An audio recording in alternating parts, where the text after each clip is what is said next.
I have to say, I have to say, I I don't like kids, not at all. Jeez, man, yesterday, yesterday I made the terrible mistake of going out. Yeah, I know. I went to the movies with my sister. Oof. Annoying kids, dude. Annoying kids, not good. Not good at all. It's not only their fault, okay? I blame mainly their parents. Not good. But hey, I went out and I didn't get sick. I will take that as a victory. What's wrong with some tell the music to relax, study, work, and game, just like the other day.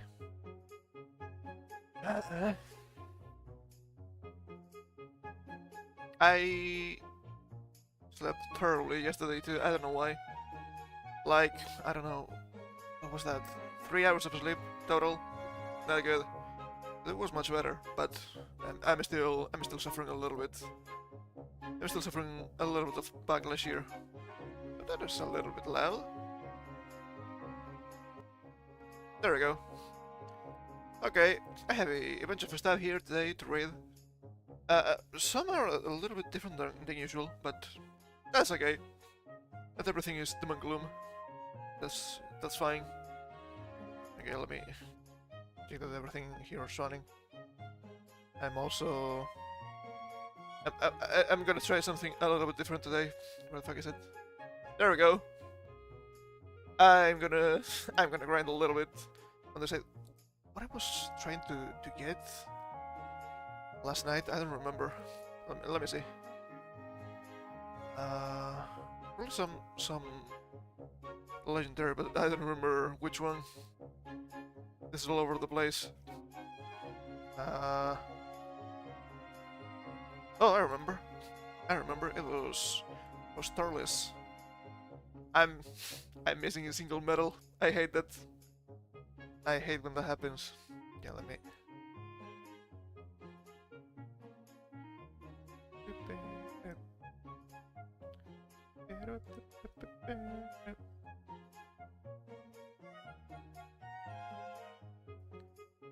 I hope we still have that stage today. I know they rotate, but I don't remember when. Let's see. Are you still alive? Please. That's my... God. There we go. Let's see. Okay, it still lives. Probably do this. Probably do this. Just auto. Still cool. Cooler works. Who cares, dude? Who cares, dude? It just works. I hope it don't fuck up too much. They have a lot of regen. It should be fine. It should be fine. I'm not gonna worry too much about it. Okay. This to the side. And I'm gonna... Oh, hell yeah. Okay, I'm gonna move a little bit. Just a little bit. So we can get all the text. There we go. And that's pretty good. Oh, fantastic. Fantastic. So yeah, apparently the Avatar series by Netflix released in this pretty fucking terrible. Oh man. So unexpected, right? So unexpected. So we have here, after the last render review, Netflix adaptation is like the Ember Island Players, but worse. I don't know what the Ember Island Players is, but seems to be kind of bad. So yeah, I only skewed a little bit. So it's pretty long. It's pretty long. It is okay. I've seen some stuff on the tours too. So if I have to expand what I know, it's doable. Pretty doable actually. It's fair to say that live-action adaptations of beloved animated films and shows haven't had the best success rate. It's not that they're not successful, it's because they're bad. They're just bad. It's just that easy. For every one successful adaptation like A Little Battle Angel, which to be fair, I haven't seen that one, but to be fair, it was, from my understanding, right, a good movie, but it was not necessarily a good adaptation. I don't really know that much, so I cannot really say, right? There are multiple extremely disappointing examples, like 27's Ghost in the Shell. I remember watching that. Ooh, that was that that was indeed a movie. Netflix Death Note movie, please. More recently, that's a streamer's live-action cowboy bebop series. Yeah, how about that one? Still, when Netflix debuted its excellent live-action adaptation of One Piece, which I don't believe it is actually excellent. I've seen the average One Piece fan. I don't believe their standards are all. I don't think that's good. You cannot make a good live-action adaptation of a shonen, not a superpower shonen. It just doesn't work. There was a glimmer of hope that there would be a better future ahead for American remake of cartoons. Call them cartoons now. That's not it. No. Then everything changed when Netflix Avatar The Last Airbender attacked. Okay, nice meme. Nice meme. I don't mind it here. I will be that guy, I don't mind it here. Simply put, Netflix taking Avatar The Last Airbender is bad. Well, that was fast. This is from Discussing Film, by the way. Okay, at best the show serves as a constant reminder of how amazing the original Nickelodeon cartoon was. Jeez, man. Of course, it makes a Night Shyamalan 2010 The Last Airbender film feel like a mercy, because at least that poor effort was only 2 hours long. People criticize that movie a lot, and yes, it's bad, but I had to say, they at least tried. I don't know exactly what they were trying, but they tried to do something. Okay. Okay, let's see. I have you guys. Ah, yeah, I missed the event. I think I missed the event here, maybe. Oh no, what's this? Oh, yeah. It's never active when I'm looking. What the hell? Come on now. Come on now. Okay, Mercenary Tau. Oh yeah. None of this stuff because it's a tournament one. Okay. Check. Bojack. That's event. Yeah, that's just event. I could do it to be fair. Freeze. Yeah, it's never active when I'm looking either. Let's see. Let's see why. Are you active? Holy shit, it is. It lives! The golden boy lives. Oh, it's my first try still. Yeah, that makes sense. Let me pick something here that's pretty fucking strong. This one? Yeah, this is probably good. Yeah, why not? Why not? Granted, there are some saving graces. For which one, though? First off, the cast is good, with relative newcomer Dallas Liu, M15, I don't know what it is, as Fairy Prince Zuko, this actor Ken Leung from Industry as Hunter Zhao, and the great Daniel Day Kim from Lost as Fairlord Ozai. I don't think that guy was the best fit for Ozai, but sure, let's go with that one.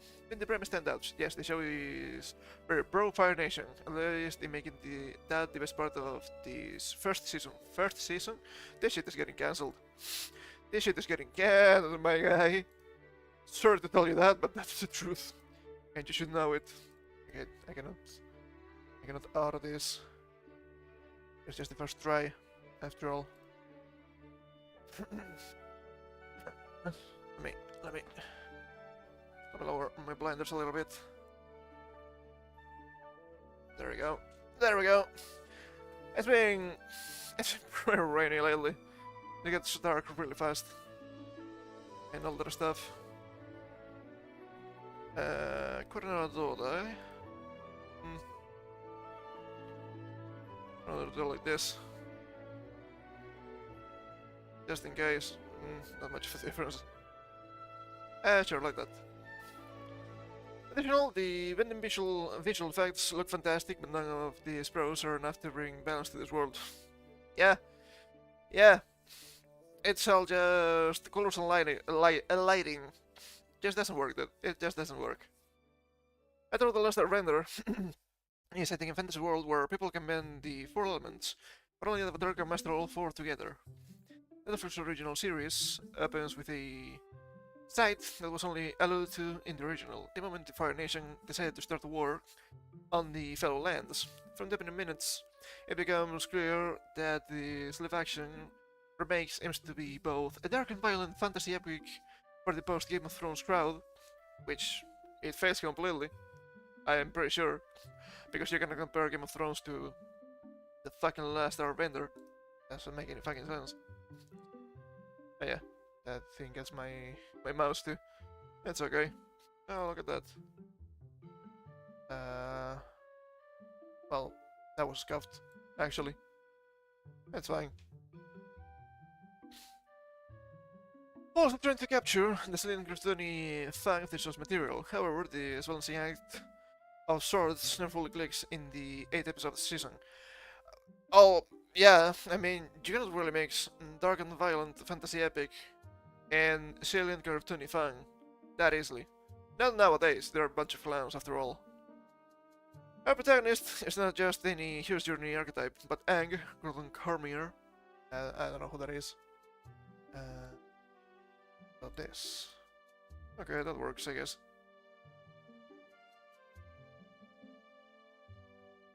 A little bit wasteful, but sure.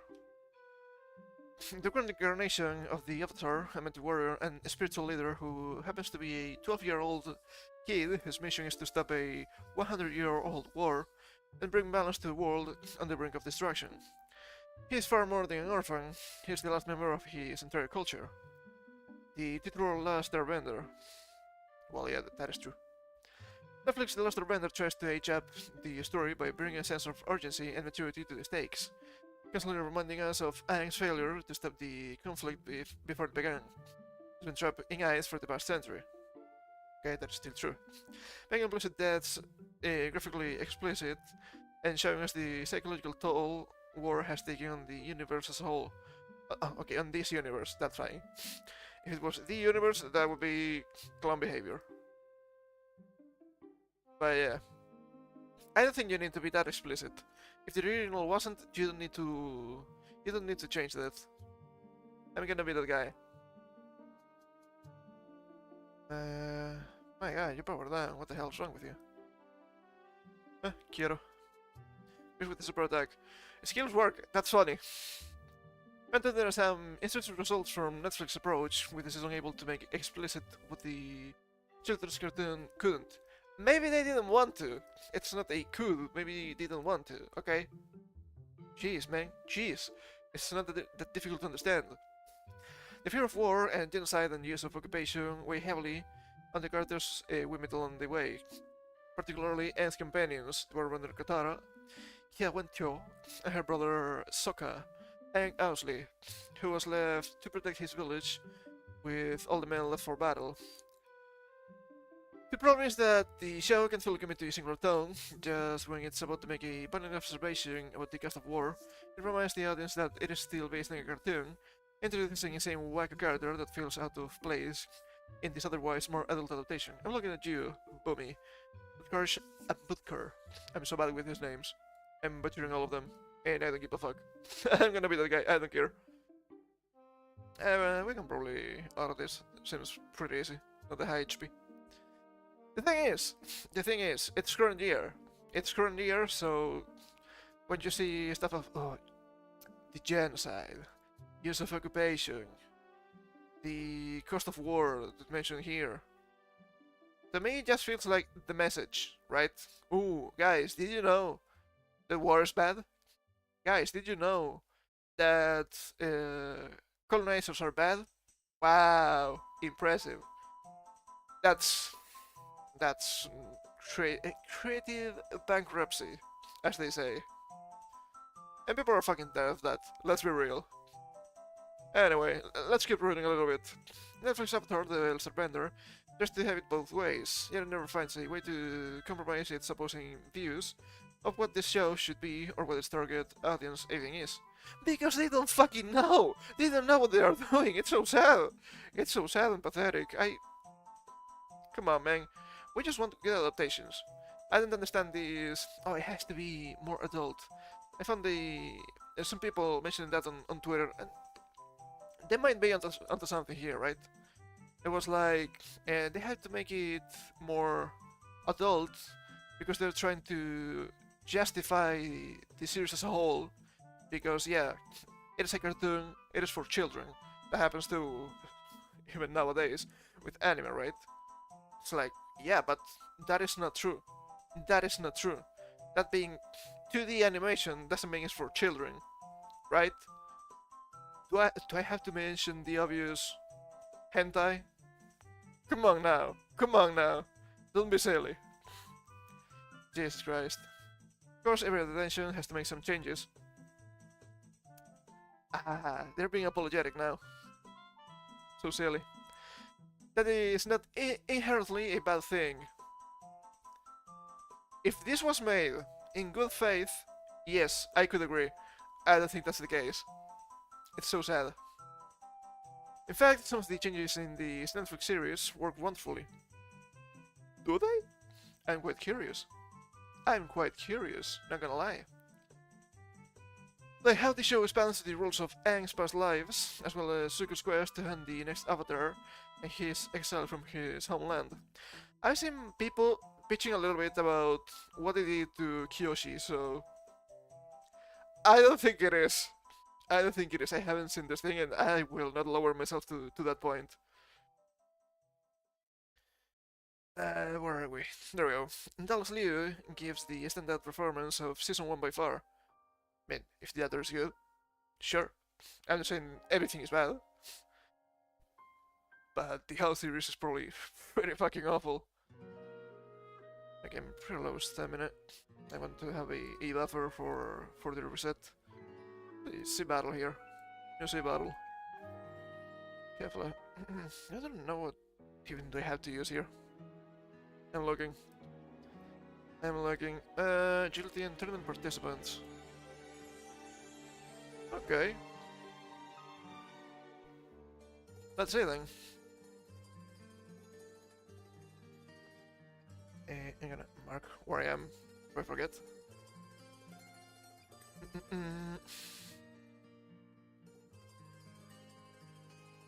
I could probably destroy this one. Let's see. Tournament participants.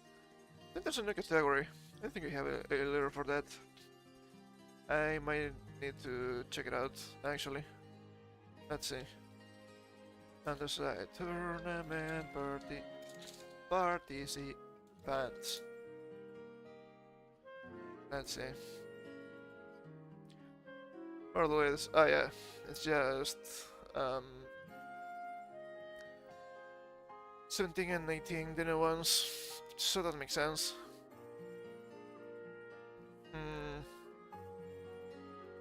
They have a superclass leader here. They're pretty useful. I think we do. Okay. GT Heroes and World Tournament. Nope. Representatives of Universe 7 and Miraculous Awakening. You guys have Miraculous Awakening? Let's see.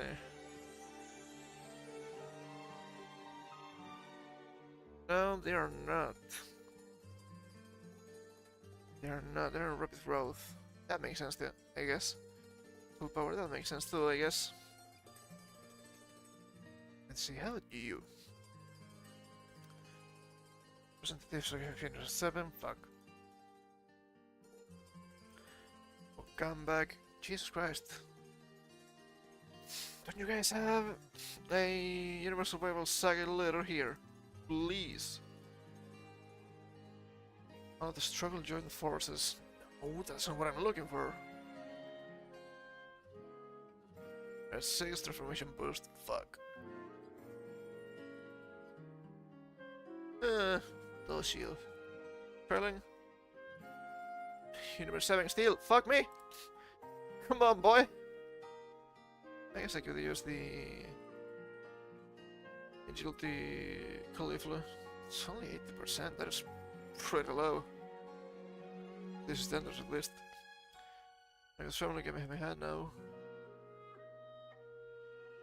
Movie heroes? Absolutely not. I suppose power of wishes. Nope. And I had that Mr. Satan at max. That would be useful. That would be useful. Eh. I guess this part is fine then. Well, not this one. But this one? Oh, that would be your survival saga though. Okay, I'm changing stuff here then. Let's see. We get this boy as a lead. And we get some agility. Actually need to change that. It has to be in a survival saga because reasons. I do something like this. Might me in my ass later. But sure. Sure, sounds good to me. I think I can auto this from the get-go. That'll be useful. Yes, that seems to be useful. Hey, I think the unit super attack here. That's pretty good. Okay, let's keep reading then.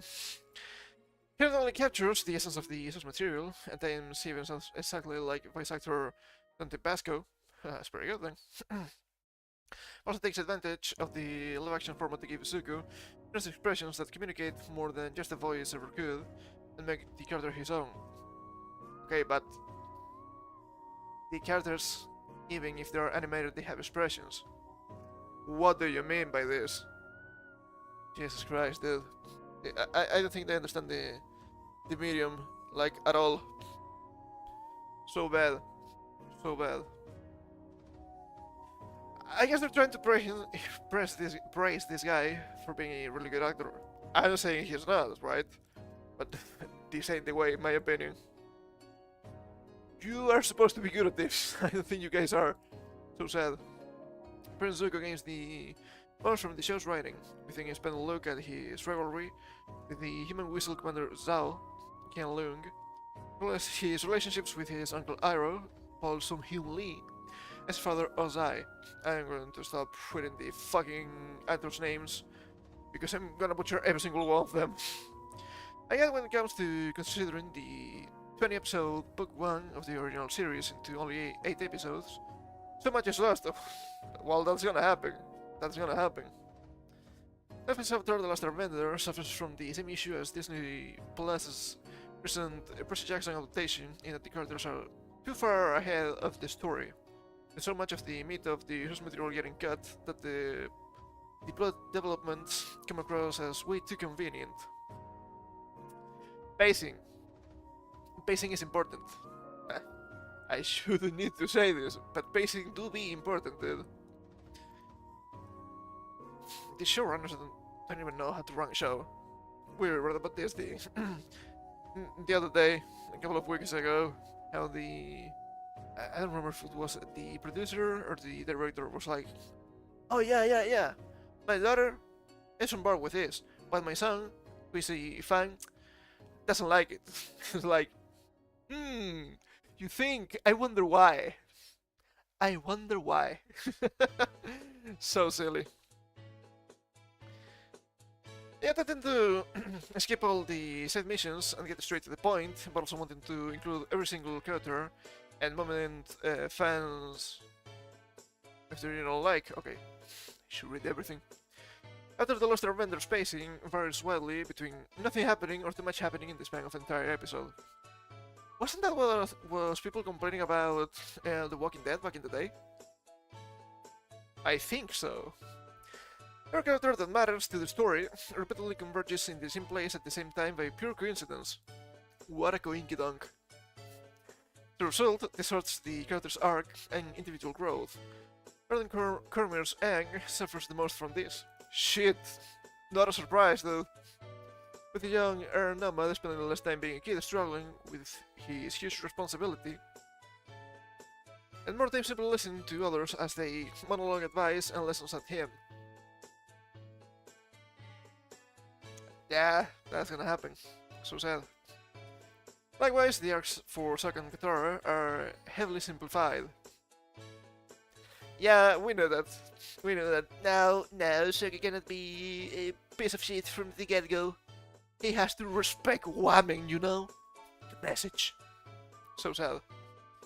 And you're listening to someone describe what After the Last Avengers is about, rather than watching the show itself. Yeah, that's gonna happen. Even Zuko, despite some neat additions, get his referred just send it off. As if the writers were afraid to make him a proper antagonist. He has to be an antagonist in the beginning though. That's his entire role. He has to hunt down the fucking Avatar. What do you mean by this? So sad. When the show's original creators, Michael Dante DiMartino and Brian Konietzko, exited the project in 2020, that should have been the only red flag you need to know that this was going to be fucking garbage. But they didn't stop. They never stop in this hell gondola. To create the difference and left Albert Kim for a Sleepy Hollow. Is this even good? Probably not.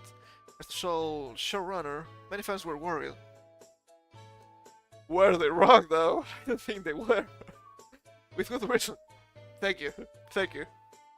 There's the little credit of writing the teleplay for the pilot episode. The worst episode in the season. How curious. What do they mean by this? That is strange. That the that the pilot episode, which has the original showrunners, is the worst. Creative differences must have been absolutely massive, dude. It's still for episode 6, the best episode. So, make what you will of that. Yeah, sure. Oh, hell yeah. Through the valley. Now this is some music, dude. One of the biggest concerns after the Shyamalan movie was the action. Thankfully, the Benelux rating Netflix Avatar The Last Airbender, with a combination of real martial arts and VFX, delivering a fluid and believable translation of the fantasy powers of the original. I'm gonna be that guy. Even if it looks good, I don't think it really works. Because it's supposed to be kind of cartoonish. Because it is a cartoon. I don't know what to tell you. Right? I don't know. It might look the best. It's still live action. It is still playing against the media. I don't know, dude. I don't know. Sadly, there isn't enough to make up for visual bland action scenes and overly dark cinematography. I think a couple of clips and holy shit, it looks really dark. That's something I've seen in a lot of movies and shows lately. They look extremely dark. And it works sometimes, right? Going way back in the day to parts of the Caribbean, some scenes are really dark. Holy shit, that the oh my god, what's the name of the ship again? The Flying Dutchman. Holy shit, I was struggling a little bit there. Or when they are in looking for the pirate kings. Are they the kings? Pirate lords? Pirate bosses? I don't remember the proper terminology. It's 3.5 minutes, right? You have some scenes that are really dark, but you have some scenes that are extremely bright. I mean, it's the Caribbean. You're going to have a lot of sun. It only makes sense. But nowadays, everything seems too dark. I don't know if that's just to try to cover the low quality of some stuff. I don't know. That shouldn't be a thing. Being a favorite Netflix genre show. Yeah, there we go. While the custom design can be often quite meticulous, most of the wigs are as bad as those in Japanese live-action remakes of anime, manga, especially that of King Boomy, and other water tribe Princess Yue. Ember Mid Thunder. That thunder was mid. brave Amy, who does her best to make her character charismatic and memorable. I'm pretty sure she does her best, but it, the the show is what it is, dude. A polished third, it is still a third, you know. It is sad, but I don't know what to tell you. The locations, like the Earth Kingdom city of Omashu. Yeah, I was mixing that with Basensei.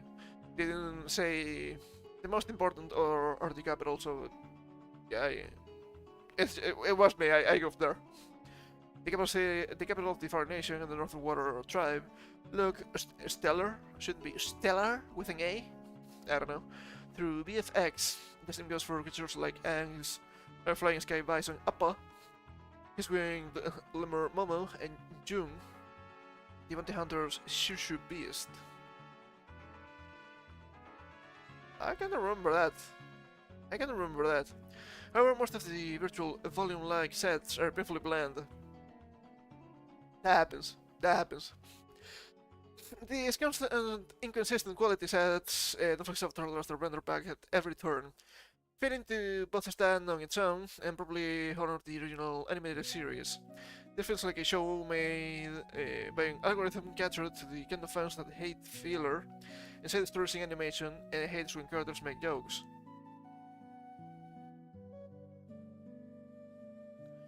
Isn't that the problem with today's shows? That most of them make too many jokes? That's weird. Jokes in Avatar make sense, okay? It was goofy. Whole shit that is thing with anger, spinning. What was that? Some sort of stone tile or coins or something like that. I don't remember, but you know what I'm talking about. It tries so hard to be more adult than the source material that it ends up playing much safer and less complex than the cartoon made for kids. Happens a lot lately too. It is silly. I don't know what's happening with that. That is strange. Ultimately, Netflix out there last Airbenders like a worse version of the in-universe The Boy in the Iceberg played from the Ember Island Players episode of the original show. Oh! Those guys, I remember that. That was a fun episode. They mentioned something here, right? Feels like a show made by an algorithm. I'm not saying it is, but it could be. They could have used a lot of AI for this. I feel like this is happening a lot lately, and it's not looking good.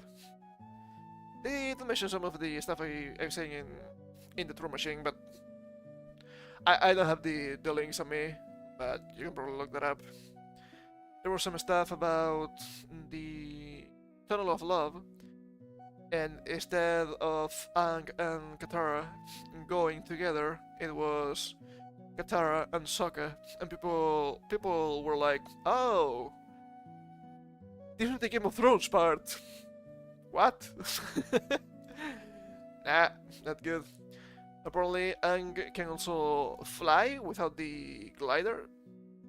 Now, flying is supposed to be an extremely rare ability if we're going by Korra's lore.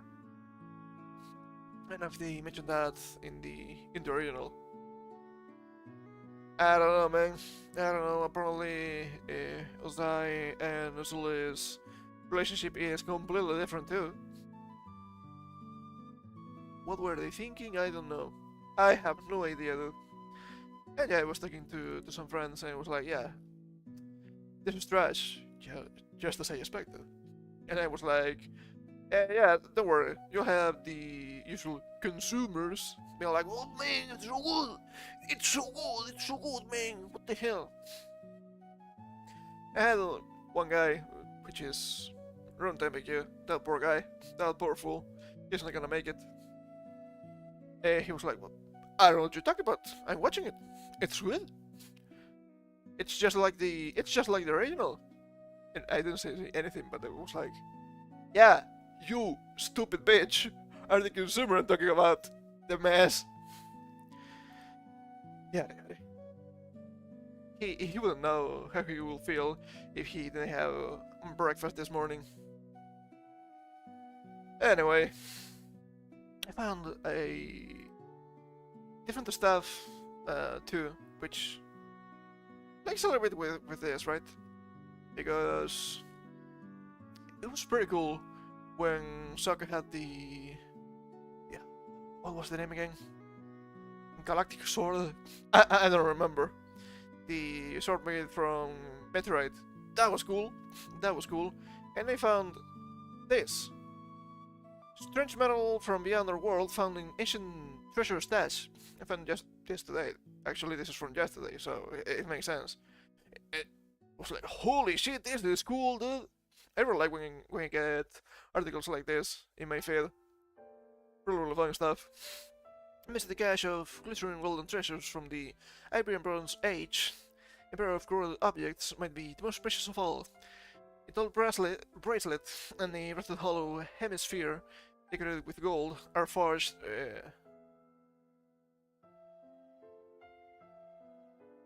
What? Gold are forged? Comma? Sure, I don't know. Which I have found, not out of metal from beneath the ground, but with iron from meteorites that fell from the sky.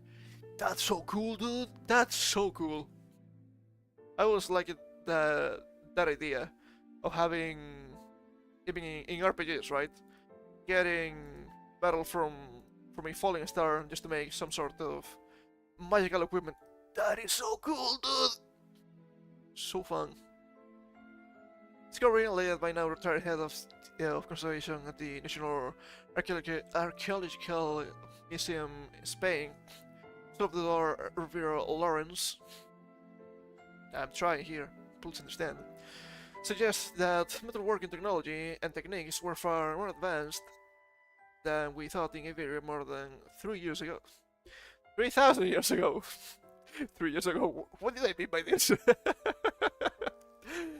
The treasure of Violina, as the cache of 66 mostly gold objects is known, was discovered more than 60 years ago in 1963 in what is now Alicante in Spain. It has since come to be regarded as one of the most important examples of Bronze Age goldsmithing in the Iberian Peninsula and the whole of Europe. Holy shit, that's cool. Yeah. Yeah, that's not happening. Ah, this is pretty small. 4.5 centimeters, that's a little bit less than 2 inches. At first I thought that this was some sort of helmet or cap or something. No, it is not. I show you the footnotes. Footnotes! However, determining the age of the collection has been somewhat difficult to do, thanks to two objects. A small hollow hemisphere, thought to be part of a scepter or sword hilt, and a single torque-like bracelet. Both have what archaeologists have described as a first appearance, that is, they seem to be made of iron. That makes sense. In the Iberian Peninsula, the Iron Age, where smelted terrestrial iron began to replace bronze, didn't start until around 850 BCE. The problem is that the gold materials have been dated to between 1500 and 1200 BCE, so working out where the first-looking artifacts sit in the context of the treasure of Violina has been something of a puzzle. But iron ore from Earth's crust is not the only source of malleable iron. True. There's a number of pre-Iron Age iron artifacts around the world that were forged from the stuff of meteorites. Perhaps the most famous is the meteoritic iron dagger of Pharaoh Tut. And there are other Bronze Age weapons made of the material, and they were really highly prized. Well, yeah, having something made from iron during the Bronze Age, that's gonna be really useful, that's gonna be really strong, in comparison at least. There's a way to tell the difference. Iron from meteorites has a much higher nickel content than iron dagger out of Earth's ground, and I wonder why there is, right? There's probably some reason, but I don't know. I wonder which one is stronger. I don't know too much about iron. I know a little bit more about steel. Back when I was in school. Researchers obtained the permissions from the Municipal Archaeological Museum of Violena, which houses the collection, to carefully test the two artifacts and determine just how much nickel they contained. Yeah, this is pretty fucked up, but yeah, it's been like more than 3,000 years. Not that bad, actually.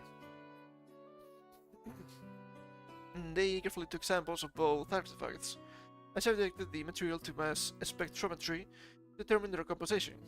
In spite of the high degree of corrosion, which alters the elemental makeup of the artifact, the results strongly suggest that both the hemisphere and the bracelet were made from meteoritic iron. That's so cool, dude. That is so fucking cool. This only solves the dilemma of having the two artifacts align with the rest of the collection.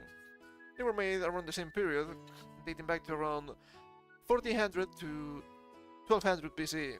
The available data suggests that the cap and bracelet from the Treasure of Violina will currently be the first two pieces attributable to meteoritic iron in the Iberian Peninsula. God damn, not bad at all. The researchers write in their paper, which is compatible with the late bronze chronology, my bad, prior to the beginning of the widespread production of terrestrial iron. Now, because the objects are severely corroded, the results aren't conclusive, but there are more recent, non-invasive techniques that could be applied to the objects to obtain a more detailed set of data that would help cement the findings, the team says. The findings have been published in this thing. That is pretty cool. That's pretty cool. God damn. Stuff made from meteors. That's always fascinated to me. Anyway. You know, maybe we don't really know history after all. Maybe Google is right. I'm pretty sure a lot of people have seen this already, but it is so funny, though. It is so funny. And Google AI chatbot Gemini is hilariously bad, creating wildly inaccurate images. At this moment, they disabled this, which is kind of sad. We're gonna play with that today. But yeah,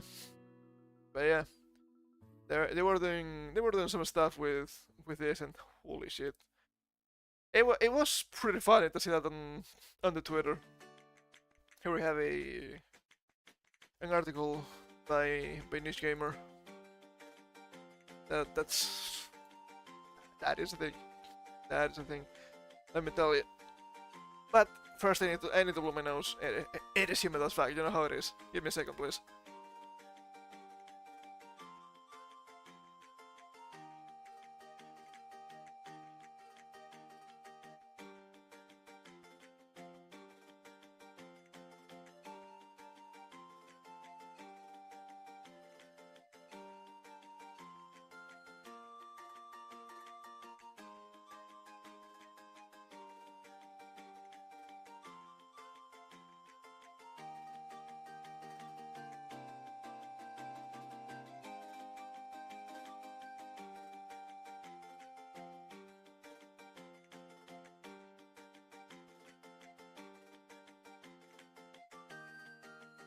I will need to blow it again in a little bit, I'm pretty sure, but that's okay.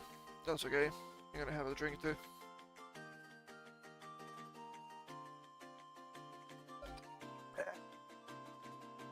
Not bad.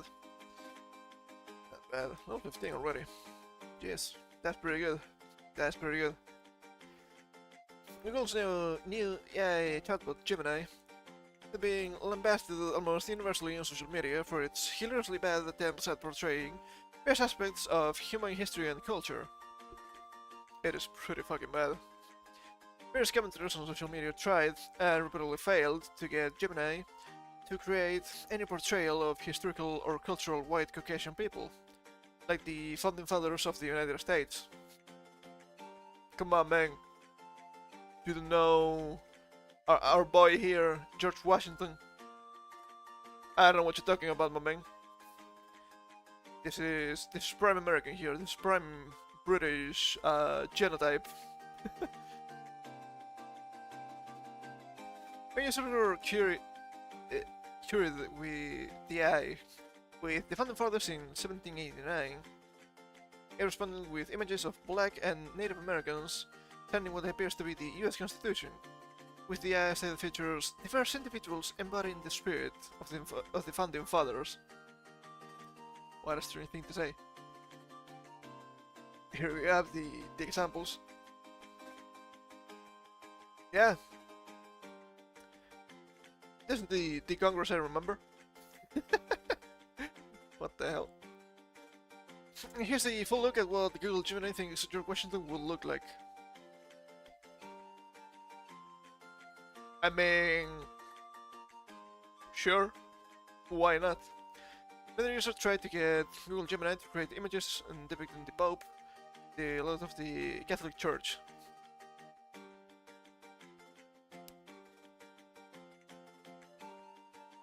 That is strange. That is strange, right? Okay, not the Pope, but a Pope. That is not too bad thing. Because I was gonna be like, okay, this is the outfit more or less than the current Pope has.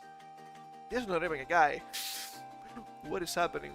Actually, I'm not quite sure, but I don't think a woman can be a Pope. I think that's guy only. That is strange. That's a strange thing to say. The images show the Asian woman and a black man adorned in papal vestments. Even though all 266 popes have been white men, and church doctrine notes that only men can be ordained as priests. Okay, I wasn't wrong there. When you asked Gemini why they changed actual historical fact, it replied that the AI aimed to provide a more accurate and inclusive representation of the historical context from that historical period. They are trying to rewrite history in real time. This is not a joke. This is quite literally what is happening.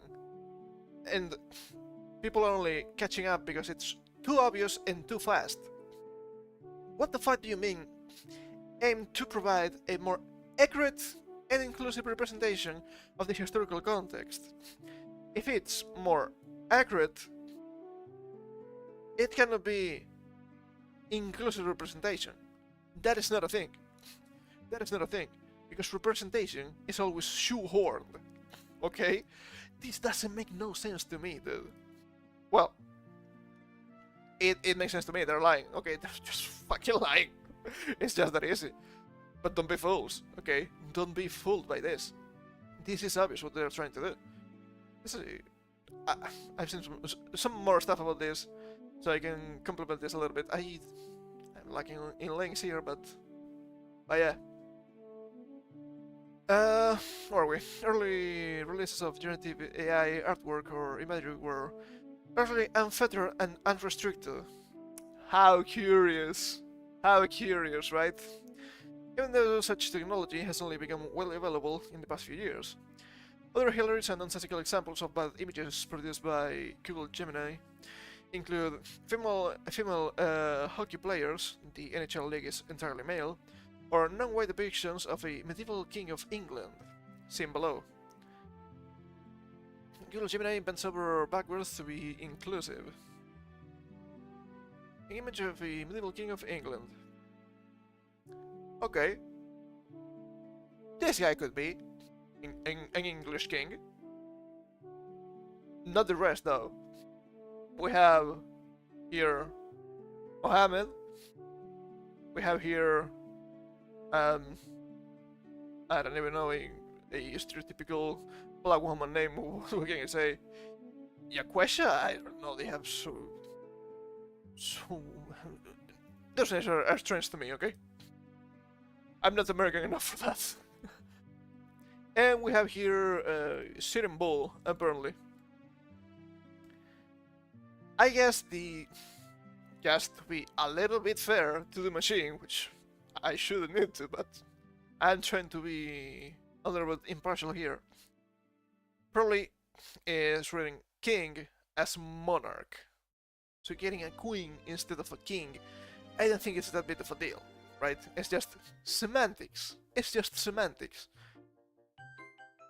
Yeah, the race is a little bit of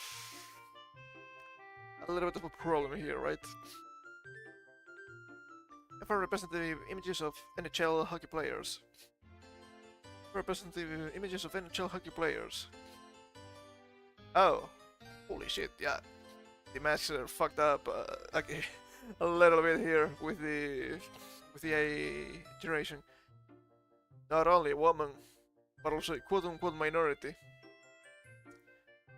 Pretty interesting stuff. Yeah, Jack Kruksick, senior director of product management for Gemini Experiences, apologized to the widespread blowback and said they're working on fixing the AI algorithm and generation. We're working to improve these kinds of depictions immediately, Kruksick said to the New York Post. Gemini's AI image generation does generate a wide range of people, and that's generally a good thing because people around the world use it. But it's missing the mark here. Look, do not try to sell me your fucking DI bullshit. Saying, well, there's a lot of people in the world. Yes, but that's not what's happening. It's the AI saying directly, no, I cannot do white people because that's racist. So here you have minorities. That's what the AI says. And look, if you look at this man's Twitter, it's very clear this is not a mistake. This is made on purpose. Okay? This is not a fucking mistake. I know a little bit about technology, just a smidge. And I can tell you, this is not a mistake. This is the guy that had a tweet on 2020 saying something like, I've been crying intermittently for the past 24 hours because of the catharsis of voting for Biden Harris. My guy, you're lame and gay. That's everything I have to say. It's clear. The ideas this guy has, obviously they're trying to insert that in the algorithm. It's nothing new. We've seen that for the past 10 years, but now it's just AI too. Nothing new. But not everything is bad with the diversity, equity, and inclusion. Or at least, there might be some silver linings, right? Here we have Square Enix quietly removes recruitment page bragging about censorship. Yes, this might be correct. Yes, they might be moving forward being a little bit more quote-unquote based. Or perhaps they are just hiding the stuff because it's way out there. It's too easy to see. So this is a tentative victory, but please do not sleep on this stuff. Do not sleep on this stuff. That happened with PayPal a couple of times, right? Something like, yeah, we're going to thought police. People was like, hold the fuck, what do you mean by this? Don't do that. They were like, oh yeah, no. This was a mistake. It was a mistake all along. Come on now, it was just mistake. Honest mistake, right? And something happened, and they used that again. Do not fall for their fucking lies. I'm telling you, do not. These slime balls. Never do it. But let's read a little bit. This is from January 13th, so it's been a while. But we've seen that Tifa now has Big Booba, which is good. But it could just be bait, okay? They might be just throwing a bone. To be fair, after that Forspoken debacle, maybe they're just afraid of losing a lot of money. They should. Square Enix was caught quietly removing their recruitment page that had a quote from one of their employees talking about the censorship, about the censoring the developers' games. For those unaware, Square Enix previously had a recruitment page that contained quotes from employee Tanabe Mori to potential new employees. The original page was in Japanese, but an individual thankfully translated Mori's statements. Can we open this up? Oh yes we can. It is a little bit cut here, so let me move this just to get the translation at least. There we go. My job. I started out as a game designer on an online game. Nowadays, though, as a member of the Quality Assurance Department's ethics team,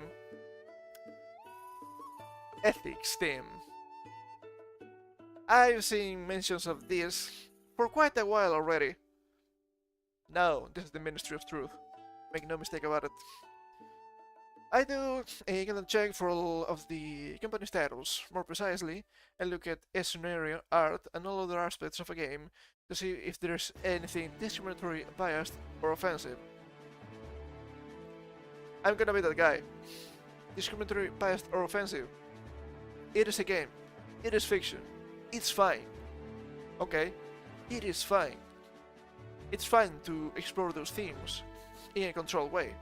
I'm not saying discrimination, biases, or being offensive are necessarily good or bad in real life. I'm just talking about the game. Discrimination is bad. Having biases or being offensive, I don't really care about that. I'm a bit of the guy. I don't really care that much. You cannot be even edgy nowadays. Favorite part of my job, because the ethics team's job is to make changes, time changes, to whatever the devs make. I have to take responsibility and make sure that any changes I make / suggest are justified. Are they though? I don't know. It's a lot more than a simple yes or no sort of thing. Being able to propose an alternative expression is also a huge part of it. I could be turned off to these guys, but I'm not gonna. One aspect I try really hard at is to make sure my changes are noticed by the end user. Yeah, you would. Yeah, you would. But people know. People notice all the time. You are too weak for this. You're not gonna make it. For example, a type or controversial / problematic / weird. Problematic. Fuck off, bitch. Artistic or verbal expression in a really emotional scene, ruining the experience. Maybe that's the point. Maybe that's the intent. Who the fuck are you? Huh? Bitch.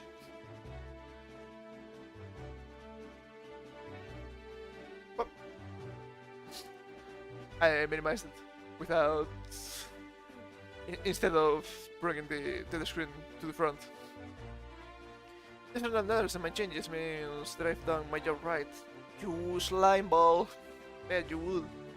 On the flip side, when a game I was involved in gets released to outstanding praise, it feels like I'm the one getting praise for my work. That really makes my day. Holy shit, the narcissism of this person. What the hell? I have a couple of translation notes here, right? First, from the ethics team. It is cat. I will read it. Don't worry about it. Ever since Final Fantasy VII Remake, everyone has been calling this ethics, so I just went with that. But one should keep in mind that Japan's film content rating organization, all that, film classification rating organization has the same kanji in the Japanese name, but does not contain ethics in the English name. To be fair, Square Enix themselves refer to them as ethics, so... it's not that bad, it's not that wrong, by their own mission. And the second, I was under the impression that ethics team only makes suggestions to directors / devs what to change to be PC, but the expression is implies that they may possibly make the changes themselves directly. Haha! Ijanai-ka. Okay, let's move this back. And let's drop this thing again. There we go. There we go.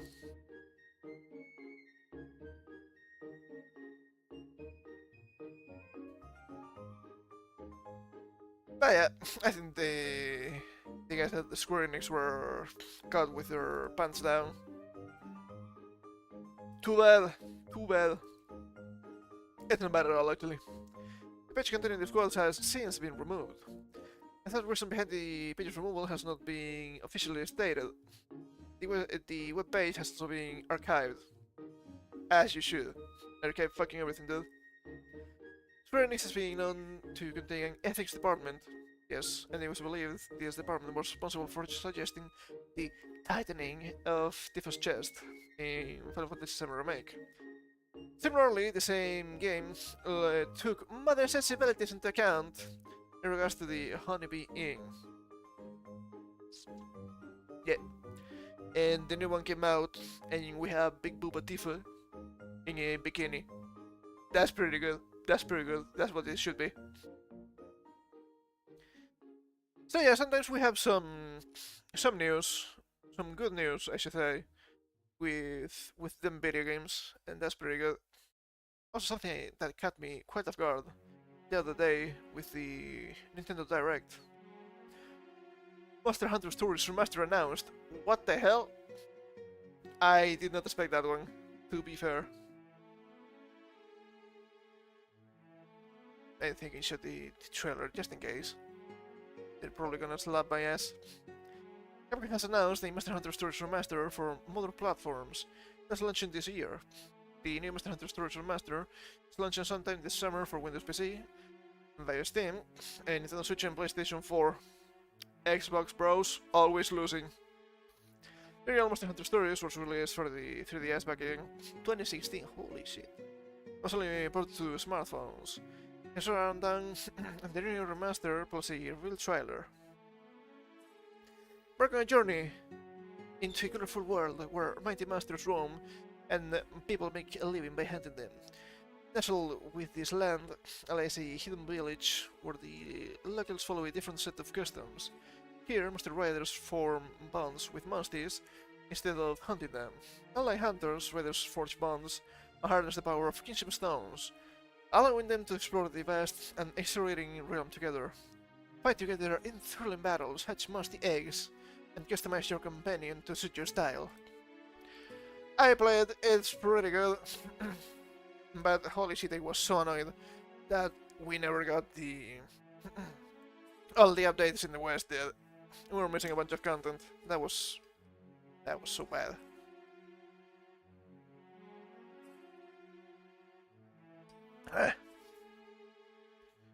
Band graphics, originally released on the Nintendo 3DS, players can now experience training monsters in stunning detail on larger screens, enhanced with improved modeling, textures, and lighting in high definition. Now fully voiced. Immerse yourself in the adventure with full Japanese and English voiceovers. You mean Japanese only, right? I don't fucking care about English voices, what do you mean? Additional language support. Monster Hunter Stories will have additional language support, mainly featuring traditional simplified Chinese, Korean, Russian, and Brazilian Portuguese, Polish, and Arabic. Not bad, not bad. More options, that's always good. Museum mode. Delve deeper into the world of Monster Hunter Stories through the newly added museum mode, featuring the game's background music and developers' sketches. That's always fantasy. But the big part, include title updates. Currently only available in Japan, players can now enjoy title updates, unlocking content from title update 1.2 and 1.3. That's cool as fuck. Do they have a Steam page already? I think they do. Let me check. Stories Steam. No, I think they only have Stories 2, which I have and I played. I don't like it as much as the first one though. The elemental customization is not as good. Sadly. I was trying to see if they had some tentative price range. Under Stories Remaster. Let's see. I don't know if I will buy it though. It's a game that I already own, after all. It's hard to justify that spending into that, right?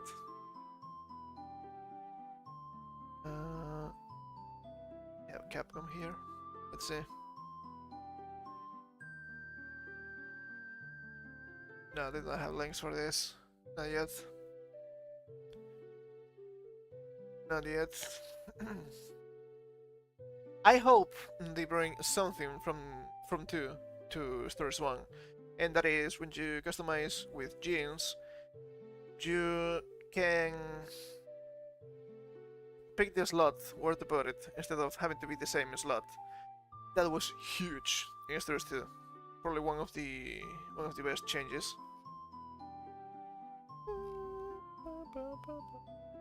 Obviously, people were like, "Oh man, this is so cool!" But how about we get the remaster of all the other main lanes in Steam? And like, sounds good, but not gonna happen. I don't think. I can bring this up. That's not gonna happen. I don't think. And shit, I don't know. I would like a lot if they brought 4 Ultimate to PC just with updated graphics. I don't think it's gonna happen though. So sad. Pushing of the features, we've seen that. Diving and explore all the changes and new features. The changes and new features. I want to look at that. I want to look at that. Japanese English voices, museum mode, and all updates included.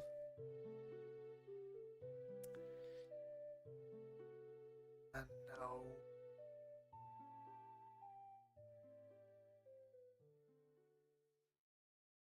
The updates are cool, don't get me wrong.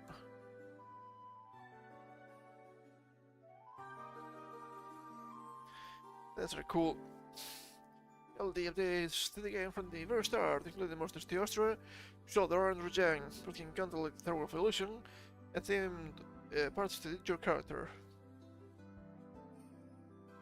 But they don't mention the cool stuff, so I don't know. Also, some other stuff.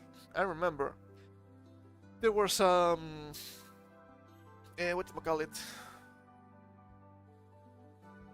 I don't know if it's the correct term, but I'm gonna say it as pre-order bonuses, and depending on where you pre-ordered from, you get special monsters at not at the beginning, but you could claim some special monsters with different elements.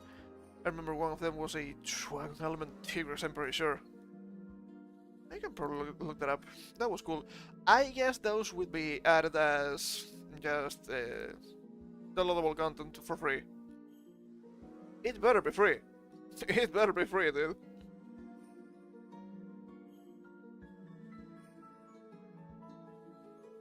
Okay, let's go back here. And this would be... The art style is very cool, not gonna lie. I think this is a really fun game, overall. I played it for a while. There are some fights that are pretty bad, they're pretty annoying. Holy shit, the last time I was playing it, I got filtered really fucking hard by the infected Garuga. Holy shit. Well, sometimes I attack 3 times in a turn, and I can one-shot you with every single one of them, so you can potentially lose on a single turn, not being able to do anything for that. Yeah, no, not the best, not the best. Okay, let me see. Monster Hunter Stories pre-order. Deluxe edition. No, this is Stories 2. What are you getting in Stories 2 though? Outfit for Enna. Come on, amazing outfit. That's all? Jesus Christ. Deluxe edition. Wrist-wing, armor from Beta. Coin code for Enna. Okay, and Gigante for Neveru. Specky Nurgle for hairstyle. And Adventure Buddies 2 and 3 as sticker sets. And you have a amiibo stuff. Yeah. Further bonuses. Hunter's Tourist Guide. From IGN. This seems correct to me. This seems correct to me. I remember this. Oh, the only retailer offering further bonuses for Monster Hunter Stories in the US is Amazon. There were some others. I'm pretty sure of that. By purchasing from Amazon, you will be rewarded with the Rider Set DLC, which comprises of 4 different monsters. We have a Zenogre here, which appears to be a normal element. It is hard to tell. We have an Electric type Norgakuga, Water type Kazu, and I think it's Dragon Tigris. Even the color could be fire, but I do believe it is Dragon. Tigris picture has red stripes instead of the usual blue, but it's too colorful to be Tigris subspecies, and not different enough to be multi-Tigris. Ah, back in the day, they didn't know about the elemental changes. That makes sense. Okay. That's interesting. I'm pretty sure there were more in other places. If I instead add 3DS here. That's Amazon, that's eBay. Pre-order. Content. Game facts, there we go.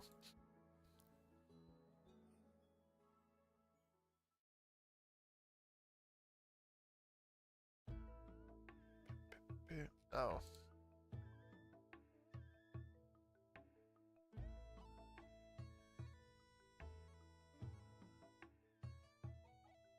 I'm looking, but they don't say anything. I'm pretty sure GameStop had a different bundle. That must have been the ritual. Let's see. They had an image here. I don't see it.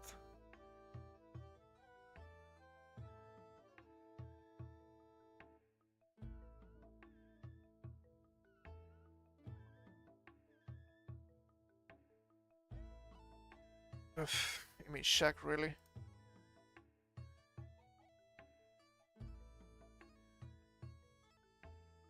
Will be like if this works.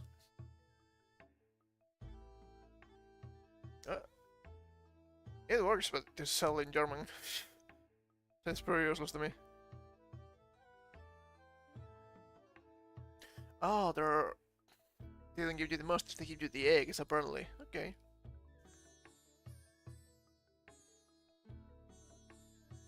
Amazon, brother on Amazon. They're from Amazon. Pretty sure GameStop. Holy shit, I always fuck the name. Had a different set. But I'm not sure. GameStop content. Let's see from their web.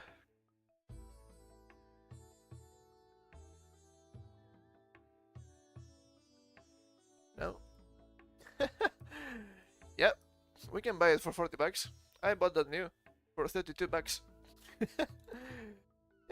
Yeah. Holy shit. It's gonna be more expensive when it releases, when the price I paid for it. That's silly. Buy Monster Hunter Stories at GameStop, get the Hero Set DLC. Yes, that sounds correct to me.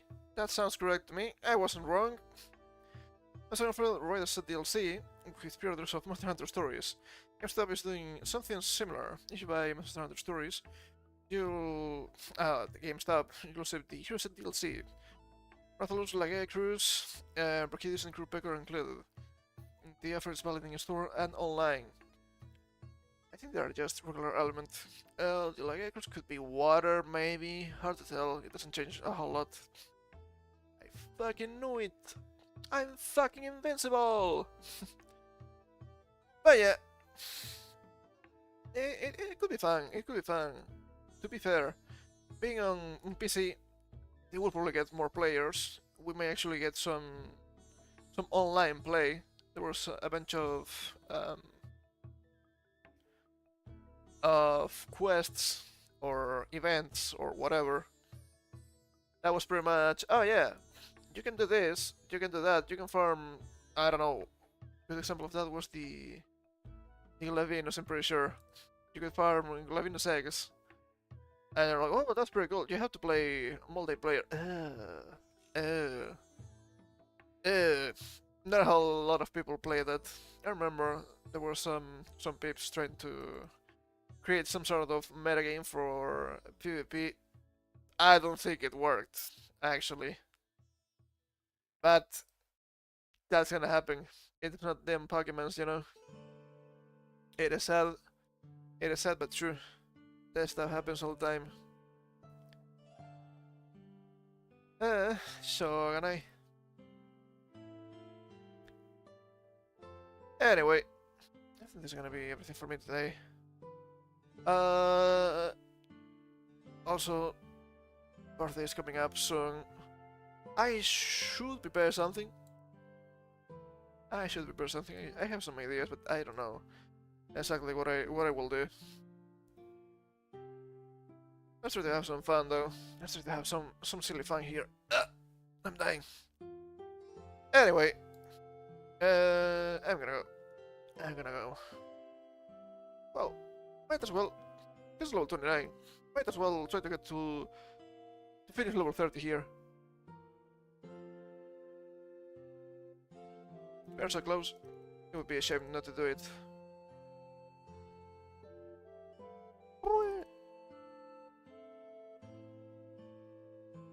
I'm still autoing this. I think you're enough. But yeah. Getting old, I'm getting old, dude. It's so hard. It's so hard.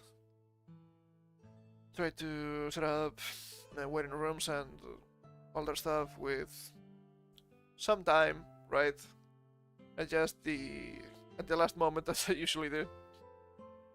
But yeah, try to have that prepared for a day or two maybe. That would make sense. I may not be able to start at the time I will set, but that happens. That happens. But yeah, let's try to have some fun. I will probably do some variety stuff. I think that could be pretty interesting. Ooh, but two. I really like this Goku, by the way. It is pretty fucking strong. First time I got it, I thought it would be kind of meh. They level him up. Whew. Some good damage. Some good damage. So not taking a whole lot from a strength enemy, which is pretty good. It is pretty good. Ah. Which are from the other super attack. So sad. So sad to see. Get him, boy. What two? A nose. A nose is stuffy. But so cold so fast too, holy shit.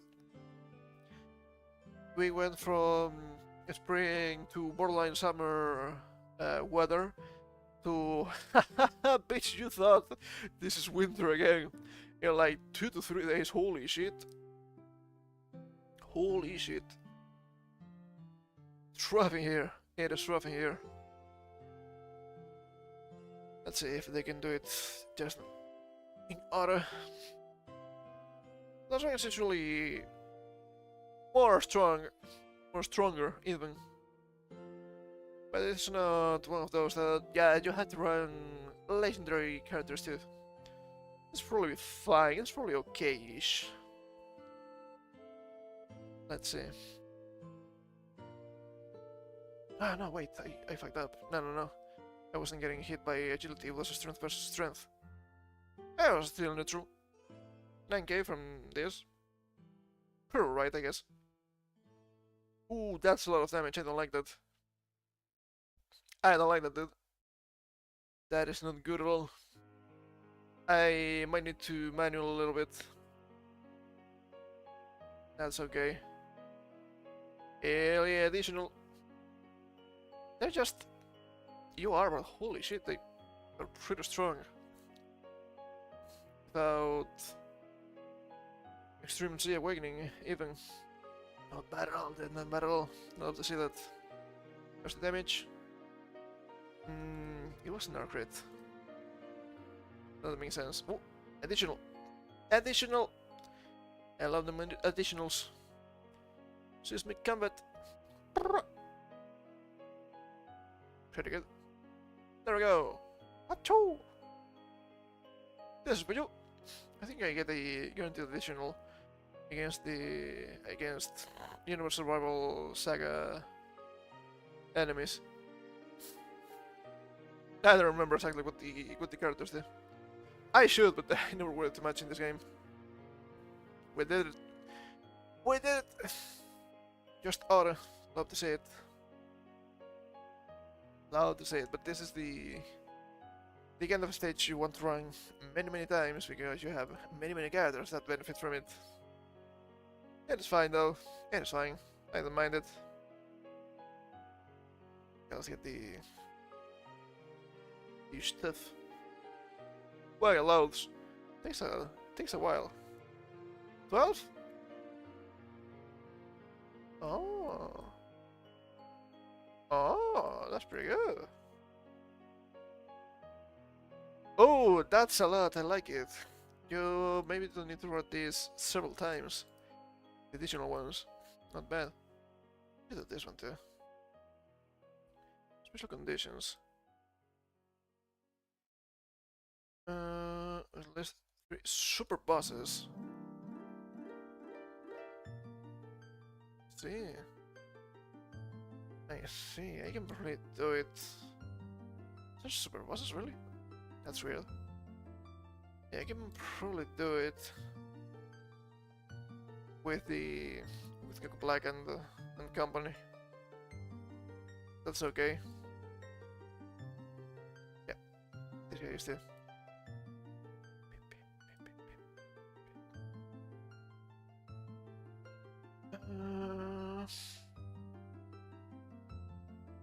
Okay, we need to rainbow this.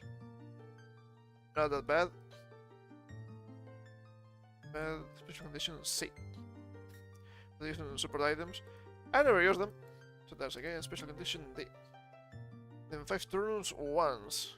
Okay, this isn't that difficult, but yeah, you need to spend some stamina there. And that's it. Okay, that was not bad at all. That was not bad at all. So yeah, I think now it's time to take my leave. So, as I said, thank you for coming. I hope you had some fun here with my incoherent ramblings and the Dokkan on the side. I will come back on Monday. We might be able to finish Grim Fantasy Relink main story.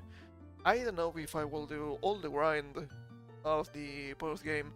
Seems to be okay, but playing along is probably not the way to go for me.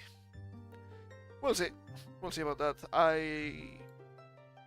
I won't try really hard. If I have to finish the game in 2 streams, we'll do that. It's fine, it's okay. But yeah, I'm gonna go now. So, thank you for coming, and I will see you soon. Take care.